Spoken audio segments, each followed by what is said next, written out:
My financial career, when I go into a bank I get rattled.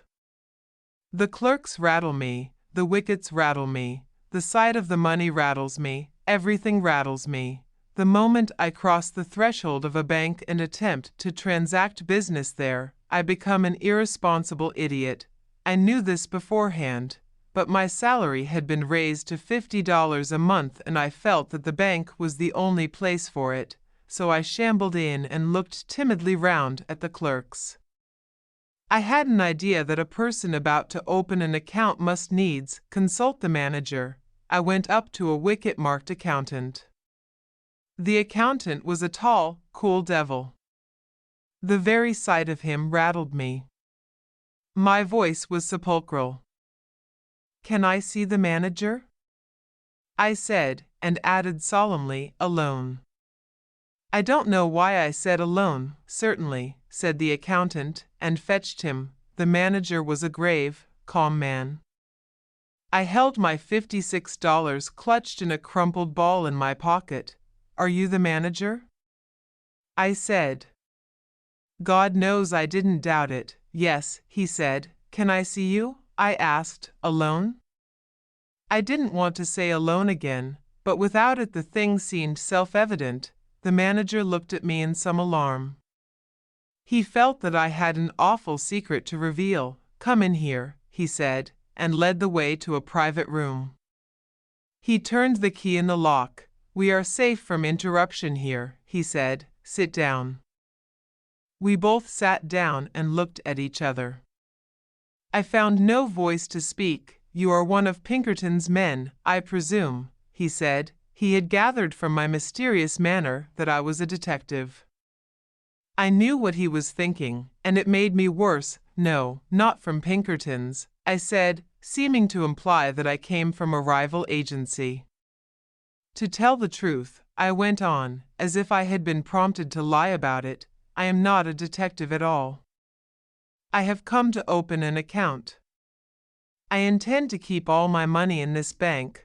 The manager looked relieved, but still serious. He concluded now that I was a son of Baron Rothschild or a young Gould. "A large account, I suppose," he said. "Fairly large," I whispered.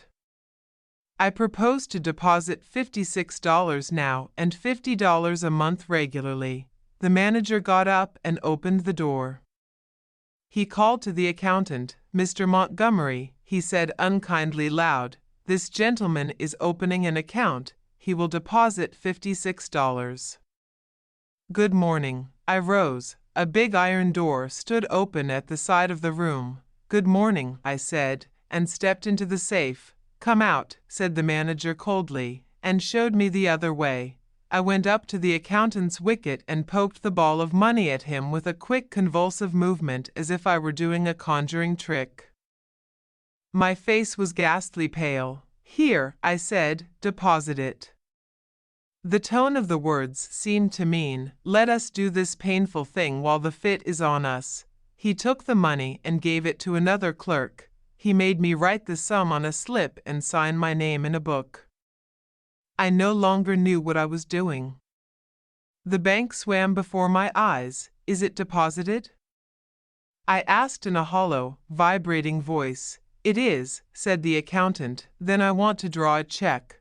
My idea was to draw out $6 of it for present use. Someone gave me a checkbook through a wicket and someone else began telling me how to write it out. The people in the bank had the impression that I was an invalid millionaire. I wrote something on the check and thrust it in at the clerk. He looked at it. "What? Are you drawing it all out again?" he asked in surprise. Then I realized that I had written 56 instead of 6. I was too far gone to reason now. I had a feeling that it was impossible to explain the thing.